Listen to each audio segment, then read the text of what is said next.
할렐루야.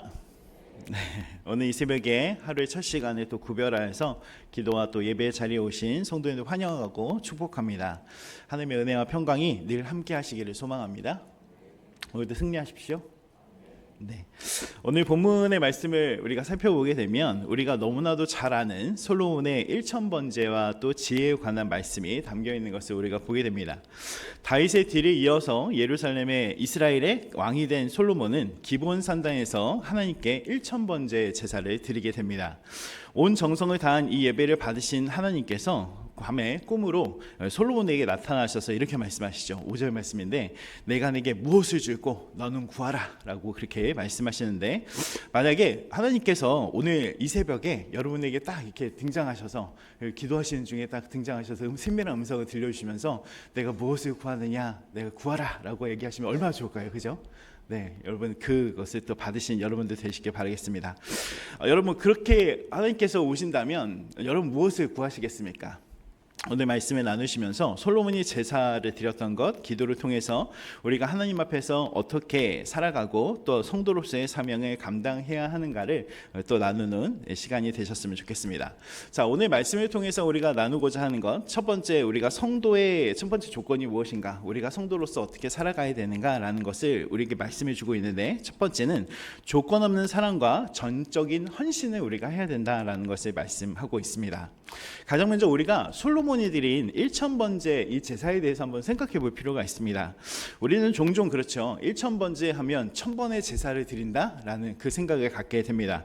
그래서 1000일 동안 예배를 작정하면서 드린다거나 1000번의 예물을 바쳤다라고 하는 횟수의 개념으로 오해하곤 하는데, 그래서 그렇게 얘기하죠. 지성이면 감천이요. 네, 그렇죠. 하나님께서 이 정도 제사 드리면 하나님께서 감동하셔서 나타나시겠지. 제사를 이렇게 드렸으니까 나타나실 법한 것 같아 라고 그렇게 얘기하기도 합니다. 근데 어제 저희 사도행전 나누시면서 우리 담임 목사님 통해서 같이 들으셨죠. 율법이 우리의 구원의 전제가 되지 않는 것처럼 1000번의 제사 때문에 하나님께서 나타나신 것이 아닙니다. 여러분 그것을 기억할 필요가 있어요.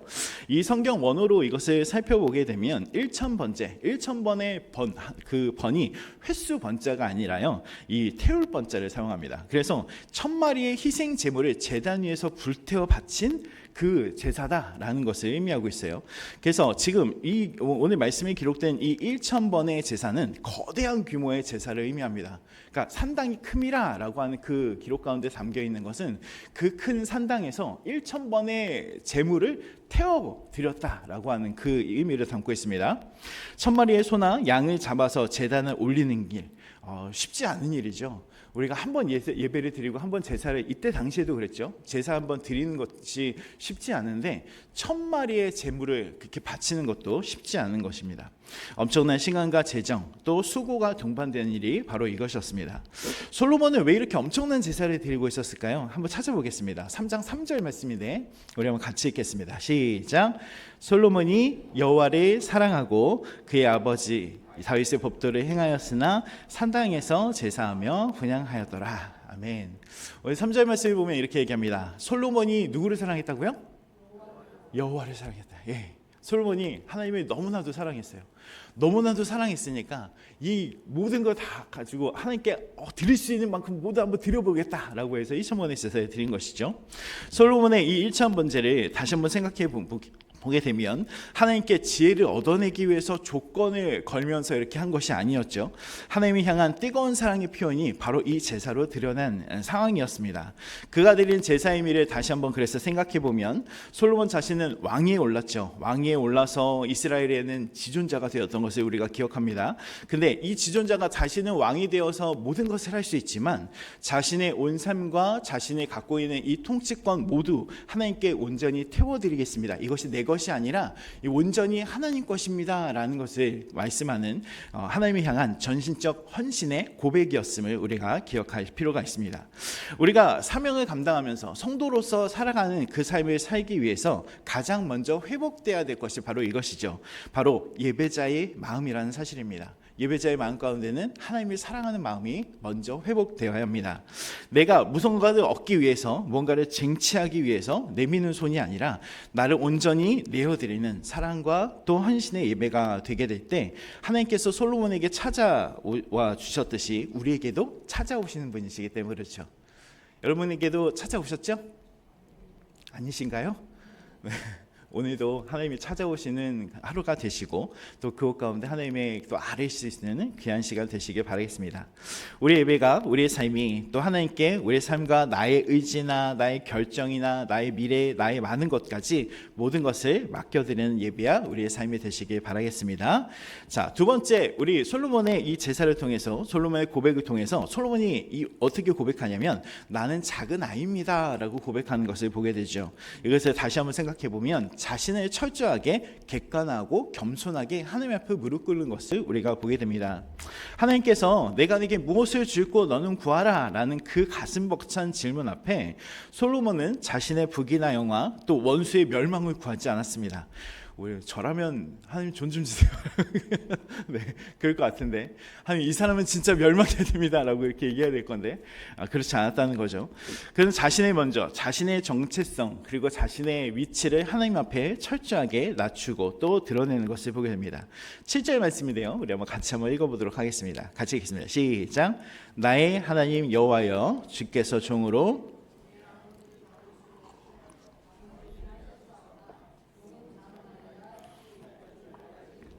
아멘. 뭐라고요? 나는, 종은 뭐라고요? 작은 아이라. 하나님이 저는 작은 아이입니다. 저는 아무것도 할 줄 모르는 작은 아이입니다 라고 말씀하는 거예요. 당시 솔로몬은 한 나라를 다스리는 최고의 권력자였습니다. 이 사람이 장성했죠. 어린아이가 아니었잖아요. 어느 정도의 나이도 있었고 어느 정도의 권력도 있었고 자신의 형이나 그런 것들을 다 할 수 있는 지혜도 갖고 있었던 사람이 솔로몬이었어요. 그러나 그 자신의 권력에 비해서 이 거대한 사명 앞에 하나님의 백성을 이끌어가고 하나님의 백성을 또 재판하고 그 모든 것을 해야 되는 그 사명 앞에서 자신의 지혜와 능력에 턱없이 부족함을 그는 뼈저리가 깨달았습니다. 그래서 그는 이렇게 고백하죠. 종은 작은 아이입니다 라는 고백. 이 고백을 다시 한번 생각해 보면 하나님 없이는 저는 단 한 걸음도 내디딜 수 없습니다 라고 하는 철저한 영적인 가난함을 고백하는 것이기 때문에 그렇습니다. 여러분, 이 고백이 솔로몬에게 있지는 않았어요. 왜냐하면 우리가 신약에서 예수님의 말씀을 살펴보게 되면 거기도 이렇게 말씀합니다. 마태복음 18장 4절 말씀 보게 되면 예수님께서 이렇게 말씀하세요. 그러므로 누구든지 이 어린아이와 같이 자기를 낮추는 사람이 천국에서 큰 자니라 라고 말씀합니다.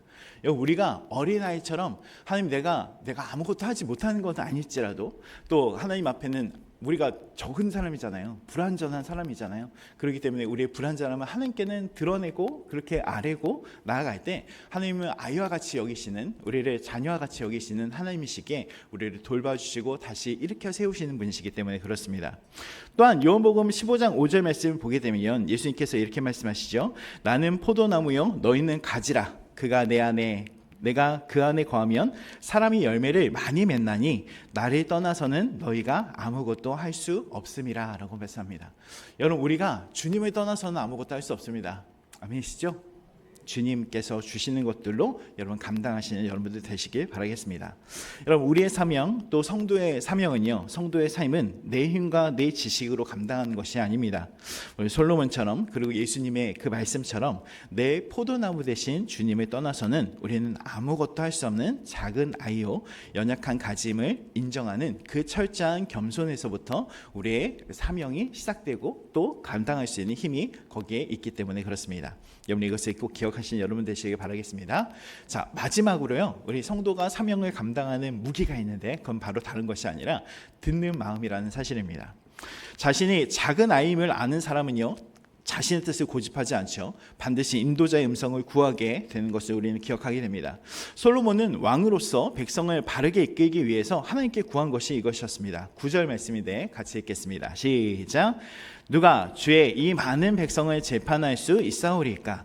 듣는 마음을 종에게 주사 주의 백성을 재판하여 선악을 분별하게 하옵소서. 아멘. 듣는 마음을 달라고 구합니다. 솔로몬이 구한 지혜의 핵심은 다른 것이 아니라 듣는 마음에 있었습니다. 그리고 놀랍게도 이 땅에 참 왕으로 오신 예수님께서 사명을 감당하셨던 방식도 바로 이 듣는 마음에 있습니다. 요한복음 5장 30절의 말씀을 보게 되면 예수님께서 이렇게 고백하시죠. 내가 아무것도 스스로 할 수 없노라. 듣는 대로 심판하노니 나는 나의 뜻대로 하려 하지 않고 나를 보내신 이의 뜻대로 하려 함으로 내 심판은 의로우니라 라고 말씀합니다. 그러니까 예수님께서 이 만왕의 왕으로 오셨던 그 예수님조차도 스스로 판단하지 않고 오직 성부 하나님의 음성을 듣는 대로 행하셨던 분이셨던 것을 우리는 기억합니다. 하나님의 세미한 음성에 귀를 기울이셨을 뿐만 아니라 목자 없는 양같이 유라는 백성의 아픔과 탄식 소리에 깊이 공감하고 귀를 기울이셨던 분이 바로 주님이시죠. 지도자에게 그리고 사명자에게 또 우리 성도들에게 가장 필요한 것은 바로 듣는 지혜라는 것이죠. 이 들음에는 두 가지가 필요합니다. 첫 번째는 하나님을 향한 마음이겠죠. 하나님을 향한 귀, 듣는 마음이 있어야 될 것입니다. 하나님께 묻지 않고 내 경험대로 막 이렇게 앞서 나가는 것이 아니라 예수님처럼 나는 스스로 할 수 없노라 라고 고백하고, 오늘 솔로몬처럼 나는 작은 아이입니다, 듣는 길을 주십시오 라고 고백하면서 하나님의 뜻을 향한 우리 귀가 열려 있어야 됩니다. 그리고 두 번째는 이웃을 향한 귀가 열려 있어야 돼요. 이웃의 아픔과 이웃의 마음을 캐치할 수 있고 들을 수 있는 마음이 또 그 귀가 우리에게 열려 있어야 됩니다. 근데 놀라운 사실은요, 이 이웃을 향한 귀도 하나님을 향한 마음의 귀가 열려 있지 않으면 듣지 못한다는 데 있습니다. 그래서 우리가 생각을 할 필요가 있어요. 자, 무엇을 가지고 무엇을 먼저 해야 되는가? 어떤 사람들은 그렇죠. 이웃의 소리를 먼저 들어야 돼. 아니요, 그게 먼저가 아니라 하나님의 마음을 먼저 듣고 하나님의 말씀을 먼저 듣고 하나님의 음성을 들은 것이 먼저입니다. 여러분 그것을 꼭 기억하시는 여러분들 되시고, 항상 하나님을 향한 귀가 열려 있으신 모든 분들 되시길 바라겠습니다. 말씀 뵙겠습니다. 사랑하는 성도님 여러분, 하나님께서 오늘 우리 각자에게 맡겨주신 것들이 있죠. 가정과 직장과 또 교회와 또 우리의 성도로서의 삶이 있습니다. 여러분 그 사명의 자리 가운데 우리는 어떤 모습으로 서 계신가요? 오늘 말씀 솔로몬의 이 고백처럼 삶 전체를 태워드리는 전적으로 헌신하는 예배자가 되시길 바라겠습니다. 그리고 주님 앞에서 주님, 저는 작은 아이입니다, 주님이 지혜 주시지 않으면 한 걸음도 나아갈 수 없습니다 라고 고백하시는 겸손한 분들이 되시길 바라겠습니다. 또 예수님이 그렇듯이 또 솔로몬이 그랬듯이 오늘 하루도 우리에게 하나님 나에게 듣는 마음을 주시고 듣는 귀를 열어주셔서 하나님께서 주시는 세밀한 음성 가운데 반응하게 하시고 이웃의 아픔과 또 이웃의 마음을 또 공감하며 나아가는 내가 될 수 있게 해주십시오라고 기도하시는 여러분들 되시길 바라겠습니다. 그래서 하나님의 뜻을 분별하고 또 맡겨진 사명을 넉넉히 감당해내는 복된 하루가 되시기를 주님의 이름으로 축원드립니다.